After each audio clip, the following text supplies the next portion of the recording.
El mal puede tomar muchas formas. ¿Qué harías tú si este habitara dentro de ti? Los exorcismos son una práctica que se ha dado desde el inicio de los tiempos y hoy hablaremos sobre ellos.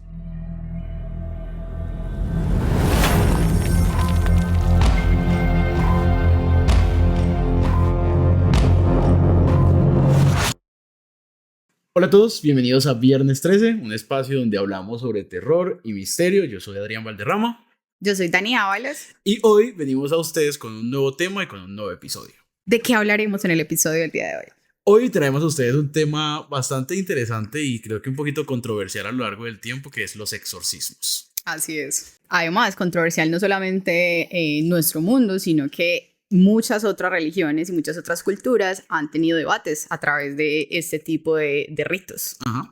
Empezamos diciendo, ¿no? Pues un exorcismo se supone que es el momento en el cual, cabe recalcar, se exorciza el alma o el espíritu de alguien que está poseyendo un cuerpo. Entonces, una posesión no solamente ocurre con personas, sino que también puede llegar a ocurrir con objetos. Objetos, así es. O sea, es este ritual en el que a través de cierto tipo de frases y demás se sacan de alguna manera pues los demonios o los espíritus que hayan poseído personas o hayan poseído objetos, como tú lo dices. Exactamente. Se tiene la creencia que solamente este puede ser hecho por curas y por sacerdotes especializados, pero justamente tenemos una historia de alguien que asegura que logró hacer un exorcismo sin ser preparado, pero pues tiene un trasfondo bastante interesante esa historia. La vamos a leer más adelante. Así es.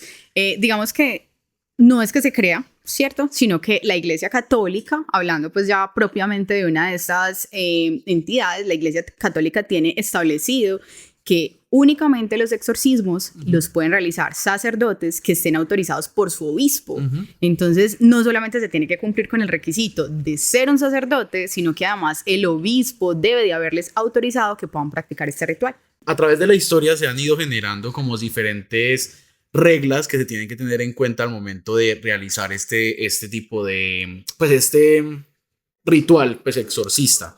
Además de que justamente en el Vaticano existe un apartado donde se estudia acerca de esto. Ellos dan como, digámoslo así, un curso más allá, una especialización más para que los curas puedan ser catalogados como curas exorcistas. Así es. Además de que un exorcismo normalmente tiene que pasar por una serie de aprobaciones por parte del Vaticano, y no es que cualquier cura que se haya preparado para exorcista pueda llegar a exorcizar sin más, sino que ellos tienen que tener un permiso que viene dirigido directamente del Vaticano y que hace que se cumplan ciertos requisitos para que una persona sea considerada como poseída. Así es. Hablando pues como de este curso, como para darles un poquito como de más contexto al respecto, el curso dictado por el Vaticano se llama Exorcismos y Oración de Liberación. Y se dictan en los seminarios precisamente del Vaticano, donde quienes cursan estos cursos van a estar autorizados para poder realizar este tipo de rituales que pues finalmente lo que pretenden es poder expulsar todos esos espíritus o demonios que puedan haber poseído a las personas o a los objetos. Exacto. Normalmente muchas personas o la ciencia alega que estas posesiones son producto de enfermedades que no fueron tratadas, como la esquizofrenia, también como la epilepsia y demás enfermedades mentales que dicen son los que ellos aseguran estar poseídos, pero en realidad son, digamos que tienen esas enfermedades mentales.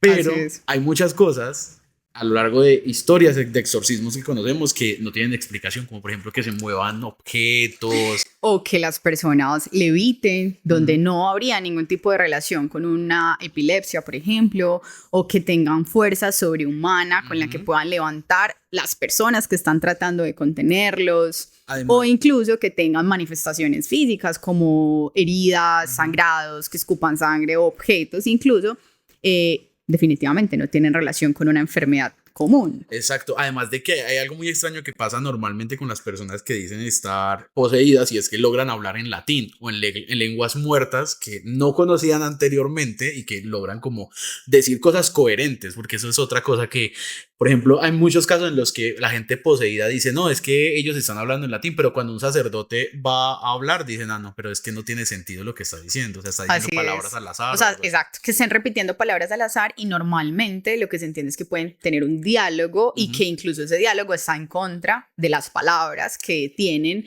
las religiones desde las cuales están tratando la expulsión de estas entidades. Sí, es verdad. Justamente esta es una de las causales que la iglesia toma como, digamos, positiva para poder dar el aval de que un cura realice un exorcismo, ¿no? Que pueda mantener un diálogo con la persona poseída en un idioma, una lengua muerta, sea latín o sea otra, pues por el estilo. Así es. Además, cabe resaltar que hay que primero descartar.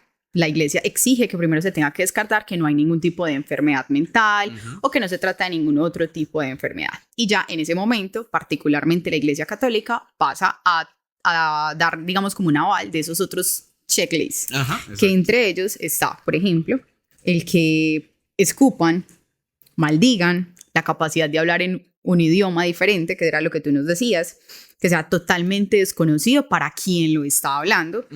Que tengan una fuerza sobrehumana, que tengan temblores incontrolables, que es lo que se puede confundir con la epilepsia, que vomiten clavos, trozos de metal o fragmentos de cristal, que tengan una aversión violenta de Dios, a la Virgen María o a la cruz, y saber o revelar cosas que las personas no tienen forma de saber, a menos de que esa información venga de otro lado. Justamente antes de empezar este proyecto, que es una de las razones por la que Dani está aquí, nosotros hablamos acerca de que tú tenías conocimiento sobre justamente este tema, bastantes historias interesantes, y quiero que nos cuentes un poquito acerca de eso.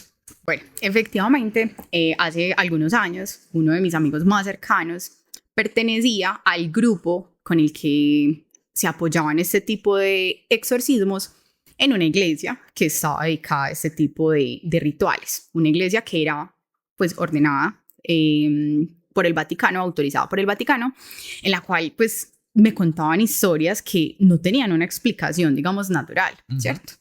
Por ejemplo, de personas que llegaban durante muchos años teniendo problemas de salud, que no encontraban una razón médica, pero no necesariamente lo que uno esperaría, o sea, o en lo que te cuentan de una historia de terror o de exorcismo, que es una persona que esté vomitando clavos, o que realmente también pasó en lo que me contaba, pero sí, simplemente personas que por más cosas que hacían en su vida para lograr algo, no pasaba, y no pasaba, y no pasaba, y no pasaba, y luego de que se acercaban a la iglesia a buscar ese tipo de rituales donde se hacían estas misas de liberaciones, encontraban en la explicación que tenía el sacerdote para ellos, desde lo que podía ver, que tenían rituales de brujería, de vudú y demás, que tenían que empezar a ser, digamos, pues liberados para poder que ellos pues continuaran con su vida con normalidad.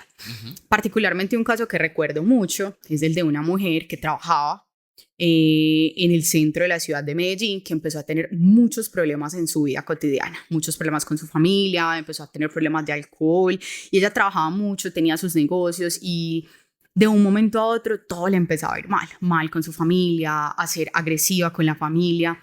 Y alguien en algún momento le dijo, deberías ir a esa iglesia. En esta iglesia te pueden ayudar con lo que te está pasando, porque no es normal, ya llevas mucho tiempo y le luchas y le luchas. Médicamente no le encontraban tampoco nada, y aún así ella tenía afecciones de salud y demás. Cuando ella empieza a ir a este lugar, se encontró con que desde el primer momento en que empezó a ir, empezó a tener sintomatologías ya físicas. O sea, estando en el lugar, en el momento del ritual, la mujer caía al piso, se le torcían los dedos, pero torcían los dedos pues de una forma que podría ser inhumana, como ¿cierto? Si se encajaran como si se encajaran, pero como hacia atrás, ¿cierto? Como si tú pudieras voltear tus dedos, como los doblas hacia adelante, pues se doblaran hacia atrás, ¿cierto? Entonces, este tipo de manifestaciones, digamos, pues eran las primeras manifestaciones que pudo empezar a tener, pero que evidentemente no tenían una explicación natural para que algo así le pase a tu cuerpo y que luego termines como si no hubiera pasado nada, pues en el sentido físico, ¿cierto? Esa fue como los primeros acercamientos que tuvo esa persona que estuvo durante muchos años, a través pues como de los diferentes ceremonias en las que participó, fue, digamos, avanzando un poco su caso y yendo un poco más hacia adentro de eso que le estaba afectando, que en su momento después se descubrió que lo que lo afectaba, o pues fue lo que manifestaba el sacerdote en su momento, era que le estaban haciendo rituales de brujería por una persona que quería hacerle daño. Esa persona que quería hacerle daño, los rituales de brujería que le realizaron, me contaba pues mi amigo, eran con tierra de cementerio, con grasa de muerto, y en sus negocios, en sus vehículos, incluso en su casa, encontraron ese tipo de objetos. Como entierros. Como entierros, huesitos de bebé. ¿Qué? Entonces ahí, pues, aunado, digamos, como a que empiezas a tener esas sintomatologías físicas y luego te dicen, deberías buscar en tu casa porque... puede haber algo. Creo que hay algo en esta parte de tu casa y llegues y encuentres justamente eso, un hueso.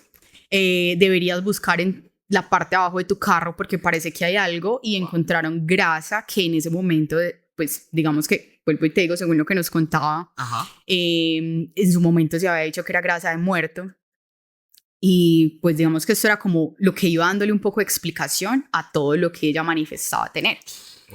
En las liberaciones empezaron a ver pues ya, digamos, manifestaciones físicas aún más severas, porque digamos que lo que me explicaba en su momento era que obviamente entre más como que se atacaba la entidad, ella con mayor fuerza se manifestaba.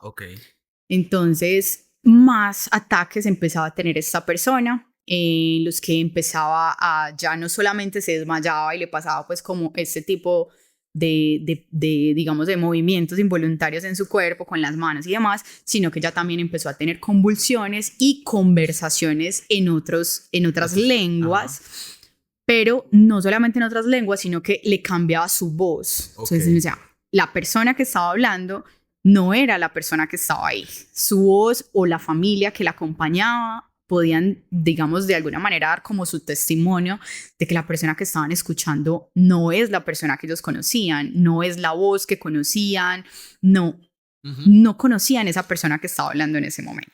Era la manifestación del espíritu. Era la manifestación de ese espíritu que la estaba atacando, pero además ella manifestaba una fuerza sobrehumana. O sea, 4 o 5 personas la estaban sosteniendo al mismo tiempo a una mujer pequeña, o sea, de unos 55, unos 60, y entre 4 o 5 hombres adultos, grandes, no podían sostenerla. Y empezaba a levitar en la zona del altar, ya cuando los rituales empezaron a ser más fuertes. ¿Sí? Fuertes es con el tiempo, o sea, como te contaba, esta historia que nos contaron en su momento llevaba años, o sea, ella ya llevaba 2, 3 años en esos procesos de ir a esas liberaciones hasta que las manifestaciones empezaron a ser tan fuertes que ya se aproximan entonces a hacer un exorcismo, a llegar ya al punto de exorcizar ese espíritu, ¿sí? Que hasta el momento en el que conocí y tuve pues como la cercanía a estas historias por parte de mi amigo, no terminó. O sea, siempre tuvo esas liberaciones, pero con el tiempo volvían a pasarle. Y digamos que de lo que recuerdo pues que nos contaba él en su momento, él nos decía que era incluso más fácil decir que vas a liberar un demonio de lo que, pues digamos como de la forma en la que ellos lo veían. Porque cuando el ritual dependía de que te estaban haciendo, por ejemplo, brujería, como en este caso, no solo dependía del espíritu, sino de la persona, del humano que también te estaba generando este tipo de males, de alguna manera. Entonces, mientras esa persona quiera seguir generándote un mal, va a volver a pasar. Exacto, es que justamente de eso vamos a hablar en otro episodio, y es de la brujería, ¿no? Específicamente de eso. Y justamente te iba a decir, es esta relación entre posesión y brujería está muy ligada porque se supone que las brujas hacen pactos con ciertas entidades para que estas entidades molesten o hagan daño a otras personas. Entonces sí, está muy ligado eso y yo no lo había visto de esa manera y tiene mucho sentido. Así es, o sea, realmente en lo que entendería con toda esa información y también obviamente con lo que hemos escuchado y leído y también conocido otras personas que pueden tener esas historias para contar al respecto, pues realmente, por lo menos en el tema de las brujas, pues no es la misma bruja quien te vaya a atacar, no es esa entidad, pero claro, va a buscar que una entidad de estas oscuras o malignas te ataque. Hagan el trabajo por ella. Exacto, y a esa entidad es a la que van a tener que exorcizar o sacar de la vida de estas personas. Bueno, y con el conocimiento que tú adquiriste, pues por medio de este amigo tuyo que te contó, ¿había algún tipo de, no sé, preparación o permisos que tenías que tener para acceder a estas misas exorcistas o podías ir, bueno, de liberación o podías ir normal? Para las personas, o sea, que no, era como una Eucaristía normal, solo que en medio de esa Eucaristía se iban a hacer como esos procesos de liberación. Sin embargo, para quienes tenían esos casos que ya eran pues como muy puntuales, se hacían en otros espacios donde no había nadie más. Ok, claro, porque puede ser peligroso también porque dicen que las almas débiles también son muy susceptibles a que les pasen ciertas cosas. Podría ser esa la explicación. Realmente, pues creo que nunca lo pregunté. Además, porque, bueno, cuando te cuentan este tipo de cosas, no te quedas muy abierto a más información, por lo menos en ese momento, como te cuento, fue hace muchos años, tal vez igual estaba muy pequeña, no tenía como esa madurez tampoco para entender mucho de los contextos de lo que estábamos hablando. Pero sí entiendo que la razón por la que lo hacen aparte es precisamente para no afectar a nadie más, ¿cierto? Yo me acuerdo, justamente te iba a contar, en mi pueblo, yo soy de un pueblo pequeño, pues del Huila, al sur de Colombia, y allí hubo un tiempo en el que en los colegios se jugó mucho la Ouija, pero una cosa así impresionante que todo el mundo hablaba, siento que eso fue en toda Colombia. Dios, no, o sea, yo soy de acá de Medellín, o sea, espero que en mi colegio no lo jugaran. Ok, no, yo tenía, ¿qué? 7, 8 años. Y en mi colegio, que era solo de primaria, se hablaba de que se hacían estos juegos, los niños chiquitos. Es real, no lo puedo creer. En serio. Y justamente en este tiempo que pasó todo eso, hubo mucha gente que decía estar poseída. Y yo me acuerdo que se encontraba, yo estaba muy pequeño, entonces lo que recuerdo es muy poco, pero sí que se hacían estos rituales y se hacían estas misas exorcistas o misas de liberación. Y tengo pues como una medio historia de un tío, él es muy grande y súper fuerte y a él lo llamaban para que fuera a ayudar a sostener a las personas a las que les estaba haciendo estos rituales. Y él cuenta que una vez le tocó sostener a una muchacha, pero que la fuerza era impresionante, o sea que él solito no podía, eran 4 o 5 hombres sosteniendo a una mujer, digamos que más débil, o que estaba, por ejemplo, en esta parte en la que dicen que en la posición no está como tan débil, se veía débil. Estás casi desmayado. Ella era súper fuerte y hacían cosas, y él cuenta que una vez, si no estoy mal, mi tío me corregirá si lo escucha, pero que él estaba mirando a la muchacha y la muchacha lo miró fijamente y dice que él sintió un miedo que no sabe explicar. O sea, que fue horrible la mirada que ella y se quedó como mirando. Ese terror, fijamente. El escalofrío. Wow. Es que es impresionante. Y en ese tiempo hubo muchas historias. Yo me acuerdo que a la escuela nos iban a decir que no jugáramos estas cosas. El padre pues hacía sus llamados en las misas para que no se hiciera más esto, porque decían que en el pueblo se estaban liberando cosas que no se debían liberar por estar jugando cosas que no se debían jugar. Estoy de acuerdo.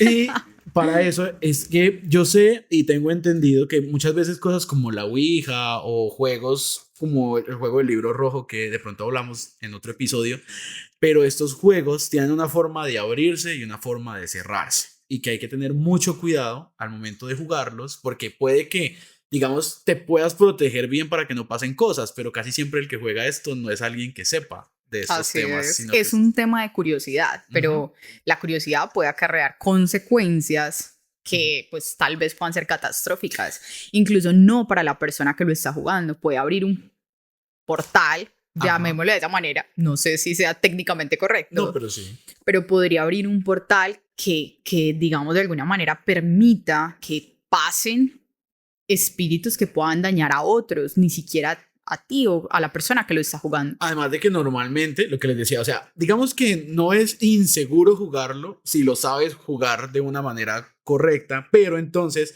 las entidades que entren a jugar contigo van a hacer lo posible para que tú no cierres eso correctamente, entonces se van a asustar de Para formas... que quede abierto el portal. Ajá, ellos se van a encargar de asustarte de una manera en la que tú no puedas cerrar las cosas y ellos queden libres por ahí. Y puede llegar el caso en el que pues entren en el cuerpo de alguien.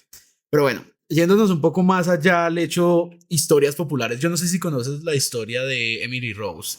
Sí, pues es una historia popular. Es una película, ¿no? Sí. Esa película está basada en un exorcismo que se realizó que se llama el exorcismo de Anneliese Michel, una muchacha alemana, una joven de más o menos 16 o 17 años, que por allá a finales de los años 60 venía de una familia muy cristiana, muy cristiana, católica, así súper conservadora, digámoslo así. Ella se fue a estudiar para profesora y empezó a tener ciertas manifestaciones de lo que sus papás creían era un exorcismo, era una posesión. Y entonces lo que pasó es que ella contó al principio que una noche sintió como algo la aprisionaba al pecho y no la dejaba respirar. Después de eso se empezaron a dar cosas muy extrañas. Ella decía que veía cosas, que escuchaba cosas raras, empezó a tener manifestaciones en las que hablaba con una voz diferente, hablaba en otras lenguas. Ella también cogía con las uñas y rompía el piso, rasgaba el piso y se le zafaban las uñas, comía bichos. O sea, empezó a tener unas actitudes propias de una posesión. Así es. Los papás cumplía con el checklist. Pero resulta que el Vaticano no quería aprobar los exorcismos para esta joven, porque siempre se encontraba como una respuesta lógica a lo que a ella le pasaba. La iglesia primero lo que hizo fue proponerle a los papás que la internaran y la hospitalizaran, por lo mismo que hablábamos. Claro, en parte tienen que garantizar que no sea una enfermedad mental, que realmente no cumpla con ninguno de los estándares de que sea una enfermedad normal o mental. Lo que pasó con Anneliese es que ella decían que era esquizofrenia y epilepsia lo que ella tenía, pero cuando se inició el tratamiento psiquiátrico no daba resultado. No pasaba nada más, o sea, le daban los fármacos, no pasaba nada.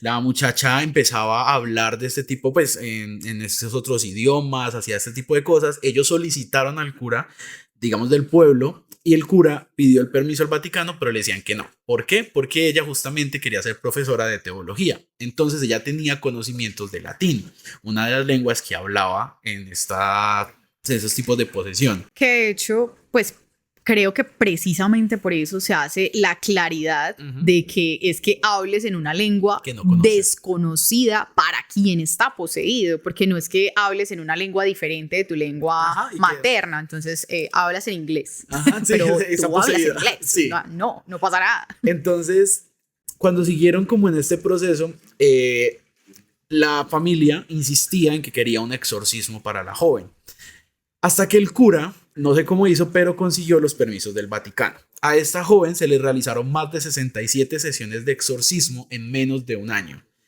Sesiones que duraban entre 2 y 4 horas. Es impresionante, yo creo que de pronto les voy a poner las fotos, las imágenes que se ven del estado en el que ya estaba, o sea, los ojos completamente negros, o sea, sin pedazos de dientes, súper delgada, muy acabada. Decían que lo que hacía era romper crucifijos, o sea, sentía aversión a este tipo de cosas. Llegó a realizar más de 600 genuflexiones. Yo no sé si sabes qué es eso. Es cuando no sé. Tú caes de rodillas al piso. Esa es una genuflexión.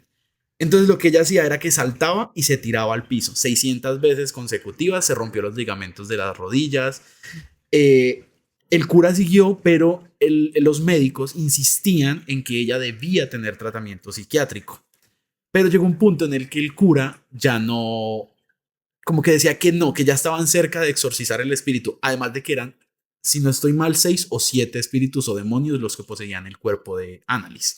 Entre ellos se dice que era Lucifer, Caín, Hitler y bueno, otros que no me acuerdo cuáles más. Wow. Ella llegó a mencionar datos de cosas así que la gente no conocía. Se realizó, bueno, todos esos procesos de exorcismo. La encadenaban porque no podían controlarla cuando se realizaban estos procedimientos. Claro, su fuerza sobrehumana. Y falleció. Cuando se realizó la última sesión de exorcismo, ella no soportó todo lo que estaba pasando a su cuerpo y sus últimas palabras fueron: mamá, tengo miedo. Fue lo último que dijo y murió. Este caso llegó a tribunales porque los médicos aseguraban que eso fue negligencia por parte de la familia, que no permitió que se le hiciera pues un tratamiento. Y el Vaticano aseguraba que no, que ella estaba poseída y que el tratamiento psiquiátrico no iba a funcionar.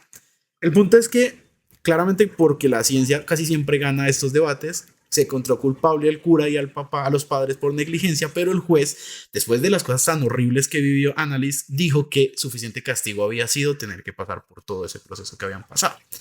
Gracias a esta historia es que ahora es indispensable en el Vaticano que un cura realice estudios médicos para poder ser cura que realice estos rituales de exorcismos, y siempre se debe acompañar de un médico.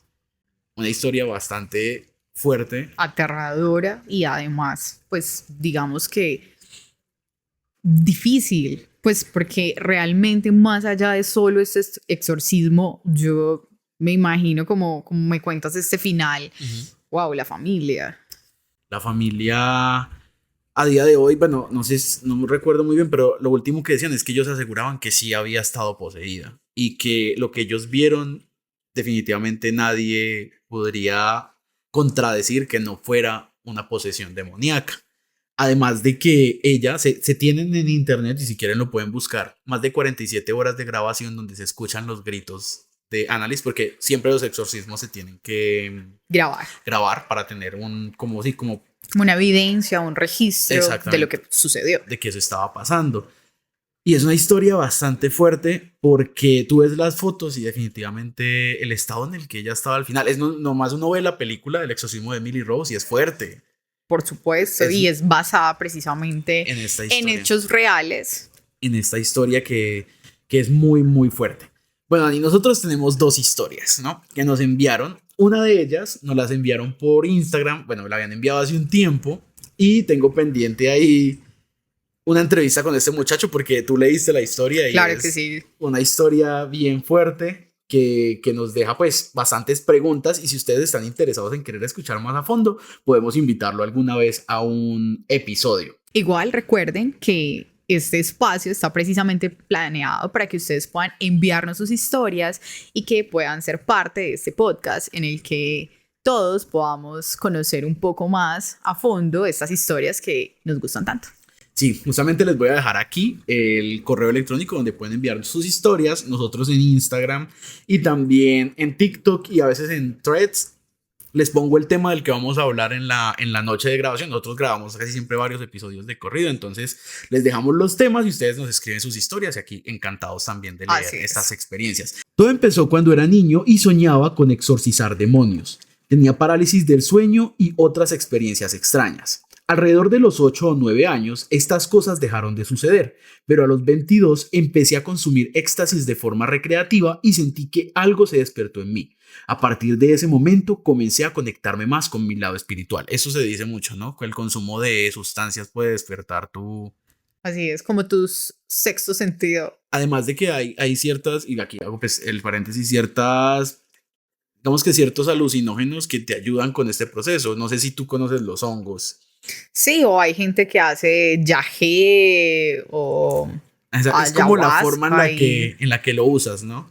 Fui a una fiesta con un amigo. No tomamos mucho ni consumimos drogas. Después tomamos un Uber que nos cobró muy barato y conducía demasiado rápido. Íbamos hacia la casa de la novia de mi amigo. Ahí tomamos unos tragos y decidimos ir a dormir. Mi amigo se acostó con su novia. La cama de la hermana de la novia estaba al lado y yo me acomodé en el sillón. Cuando mi amigo apagó la luz, se cayó y dijo que algo le había agarrado los pies. Nos reímos y no le dimos importancia. Después, un gato que nadie conocía entró en la habitación. Maullaba tanto que parecía estar hablando o intentando decir algo. Cuando lo toqué en la cabeza, todo estaba normal, pero en la cadera y la cola sentí algo extraño, como pequeñas descargas eléctricas. Era muy raro. Le dimos leche y comida. Había otros gatos en la casa, pero eran más de la calle y en ese momento no estaban. Este gato salió por debajo de la puerta y era tan extraño que parecía un huevo de unos 16 centímetros. Encendimos la luz y mi amigo empezó a jugar con el gato. Aunque el gato se molestaba, no pasó nada grave. Lo sacamos, pero el gato seguía intentando entrar. Ninguno de nosotros lo había visto antes y yo era la primera vez que estaba en esa casa. O sea, el gato estaba intentando dar un mensaje. O estaba asustado. O estaba asustado, si tienes razón. Después salimos a explorar otra parte de la casa como si fuera un juego. Salí yo primero, luego la hermana de la novia. Cuando mi amigo intentó salir, dio un paso y se desmayó, golpeándose la cabeza contra la pared. Cayó al suelo desvanecido. No entendía qué estaba pasando, pero como las chicas eran más pequeñas, lo cargué y lo puse en la cama intentando que reaccionara. Le pusimos alcohol y olores fuertes, pero nada funcionaba. De repente noté que dejaba de respirar por momentos. Les dije a las chicas, pero no me creían, hasta que la novia se alarmó al acercar el oído y no escuchar respiración. Tuve que hacerle RCP y aunque volvió a respirar, no abría los ojos. Nos dimos cuenta de que no era el mismo. Apretaba los dientes y parecía enfadado, aunque seguía inconsciente. Por alguna razón tenía agua bendita en la casa y se la dimos en la boca y el cuerpo. Al hacerlo empezó a reírse con los ojos cerrados y a fruncir el ceño. Que precisamente creo que este inicio de la historia donde nos cuenta que soñaba con que exorcizaba es lo que le debe haber hecho pensar en ese momento que darle agua bendita podía ser una opción. Exacto, eso es muy importante en esa historia, ¿no? El inicio y el saber que él tenía este tipo de sueños. Yo todavía no le creía y le golpeaba la cara para intentar que reaccionara, pensando que era una broma. Le pusimos en un crucifijo para pedir la ayuda de Dios. En ese momento yo estaba en una etapa de duda, debido a la pérdida de un ser querido, pero siempre había tenido fe, aunque era algo confuso. Estaba como, sí, en ese momento yo siento que, no sé si todos hemos pasado por esa etapa en la adolescencia en la que se vuelve como, no sé, como confusa la idea de creer. No sé si te pasó. Lo que pasa es que yo siento que eso pasa mucho cuando primero de pronto en la casa la religión no es muy marcada, ¿sí? Porque entonces uno empieza a sentir como que no tiene mucho rumbo, no está muy claro. Y segundo, también creo que le pasa muchísimo a las personas que han tenido algún trauma. Casi siempre que hay un trauma de esos que algunas veces dices, pero si esto me pasa, ¿dónde está Dios? Entonces la gente empieza como a dudar un poco de todo. Justamente lo que le pasó a él, tuve la pérdida de un ser querido y por eso estaba como alejado de la fe. Lo extraño fue que al intentar ponerle un crucifijo de plástico blanco, lo rompió, aunque tenía los ojos cerrados y no podía verlo. Encontramos otro crucifijo, esa vez de madera, y logramos ponérselo en el cuello. Entonces, comencé a sentir la necesidad de decir palabras de amor y mencionar el nombre de Dios, intentando llamarlo por su nombre. Mi amigo empezó a retorcerse y a parecer que quería expulsar algo de su garganta, pero no podía. Le pedí a la hermana de la novia que volviera a llamar a la ambulancia o saliera. Empecé a rezar el Padre Nuestro, aunque no me lo sabía del todo. Recordaba algunas partes. Se lo dije en su oído, y aunque reaccionaba riéndose, parecía estar respondiendo. La novia y yo lo dijimos al mismo tiempo, cada uno en un oído con nuestras manos sobre su frente. Cuando logramos terminar la oración y decir amén, él se despertó y comenzó a llorar. Unos 45 segundos después llegó la ambulancia.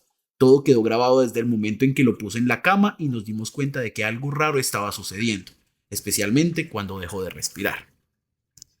Ahí acabó la historia, bueno, una parte de la historia que él contó, porque él me mandó eso por mensaje en Instagram y tiene fotos, hay audios de lo que estaba pasando, o sea, la historia se complementa mucho más, pero ¿qué opinas tú de eso?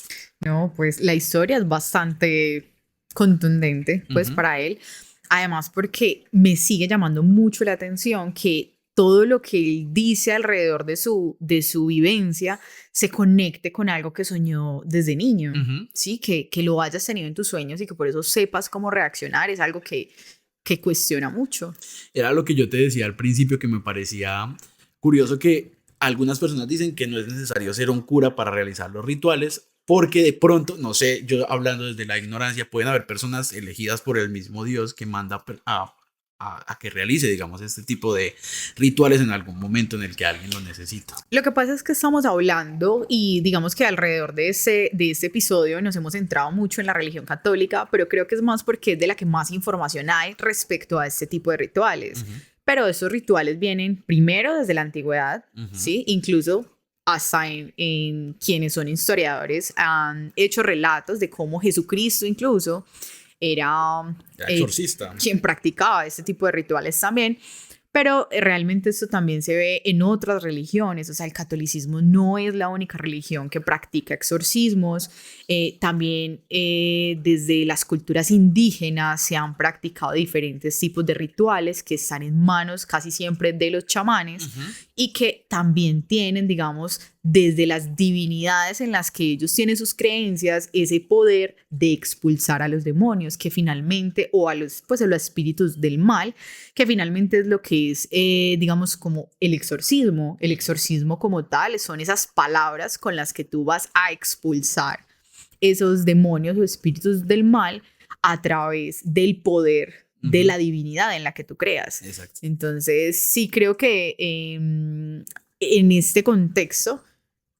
sería cerrarlo a que la religión católica es la única que lo podría hacer, y como no es la única, entonces tampoco debería ser la única forma en la que puedas tener ese poder. Exactamente, y justamente te iba a decir, probablemente con la iglesia tenemos esta idea, pero porque ellos se han preparado mucho con este tema. Así es. O sea, lo han hecho una parte fundamental de su estructura como iglesia, hablando de que el Vaticano, la mayor autoridad en la religión católica, ofrece estos cursos y prepara a sus curas para este tipo de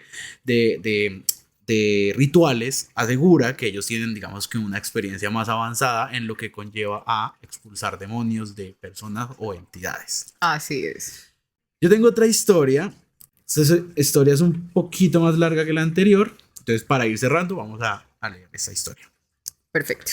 Hola, espero que estés bien. Quiero compartir una historia que presencié, pero me gustaría que fuera anónima.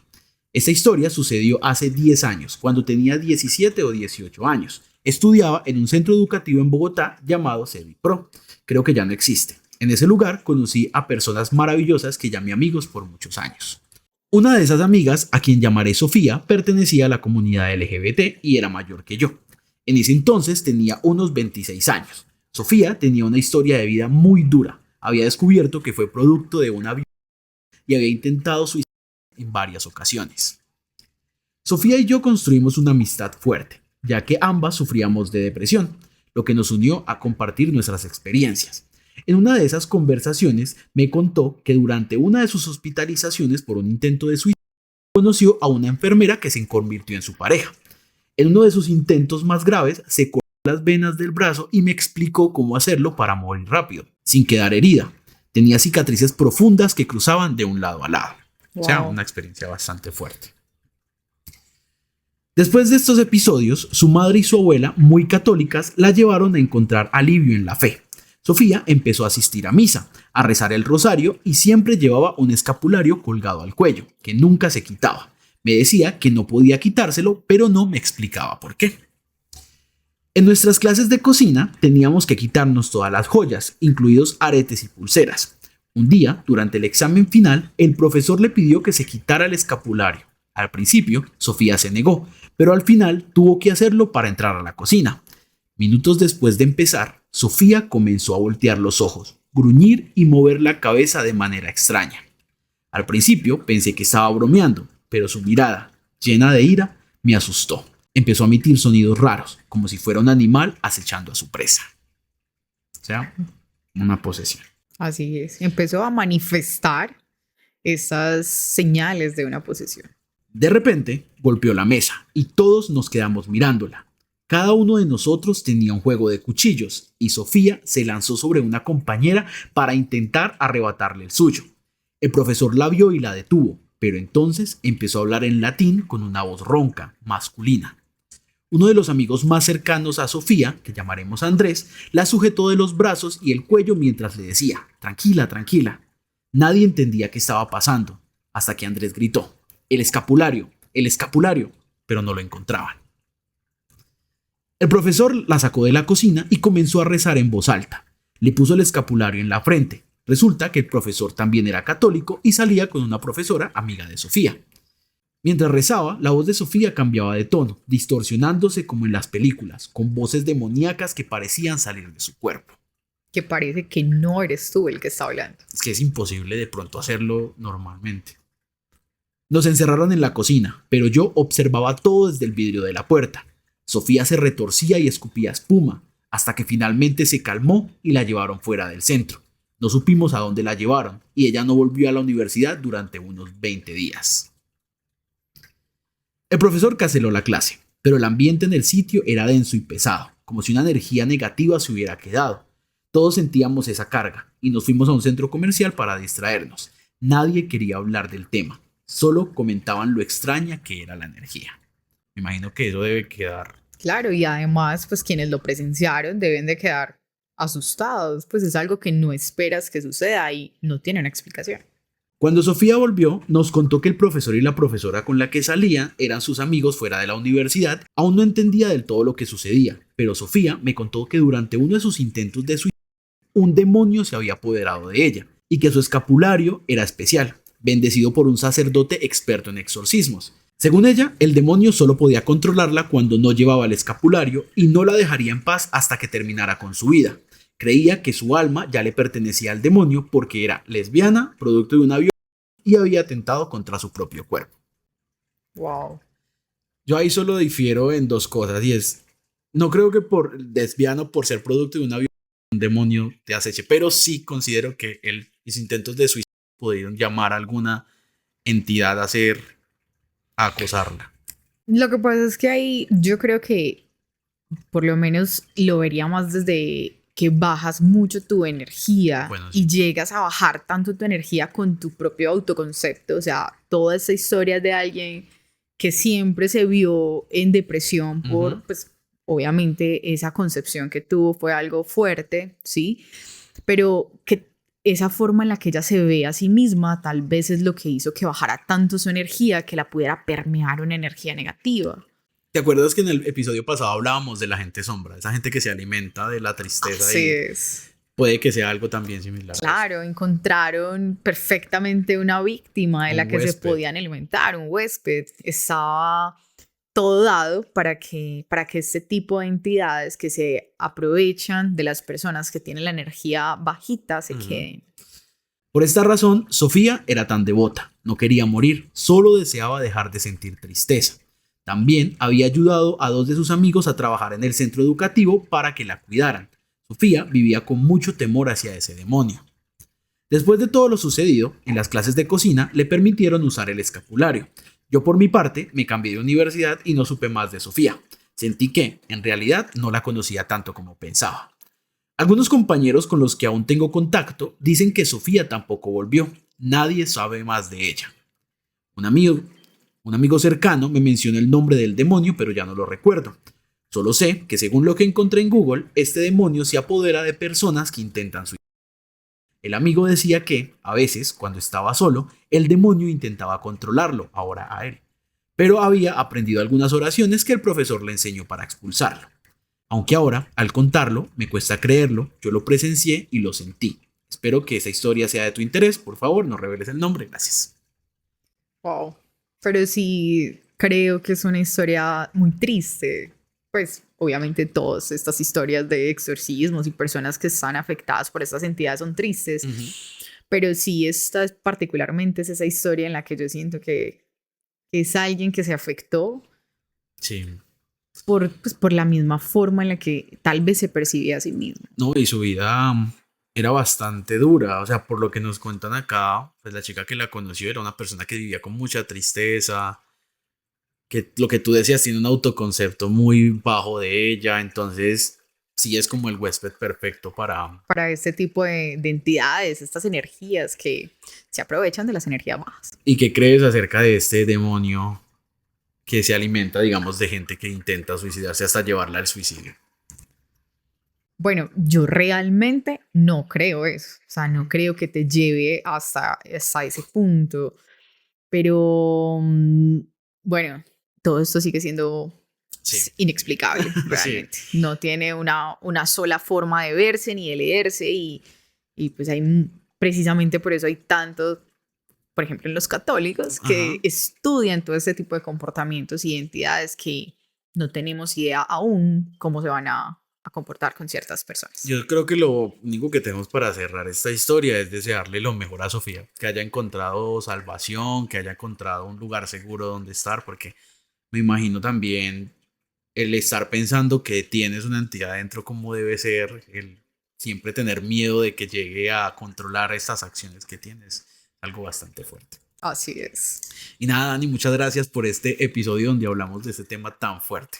A ti, es efectivamente un tema bastante fuerte, pero pues del que hablamos además con mucho, yo creo que respeto también hacia el tema, hacia la religión, hacia lo que crean, ¿cierto? Acá estamos contando sus historias y también contando un poco de todas esas historias que hemos ido recogiendo en el camino, que finalmente no dejan de ser parte de estas noches oscuras.